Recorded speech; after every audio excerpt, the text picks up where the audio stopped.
ia pun masih menggunakan bahasa Indonesia yang baku yang diajarkan oleh ibunya.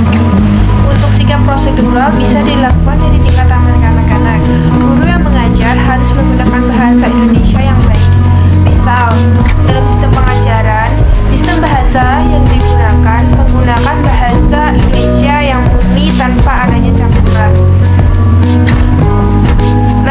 Kemudian di level sekolah dasar, untuk bahasa asing seharusnya dimulai sejak kelas 4 atau 5 SD tetapi tanpa mengesampingkan bahasa Indonesia itu sendiri. Atau di dalam pengajaran bahasa Indonesia, sekolah dasar ditambah materi kosakata bahasa baku dari tingkat yang dengan dahulu.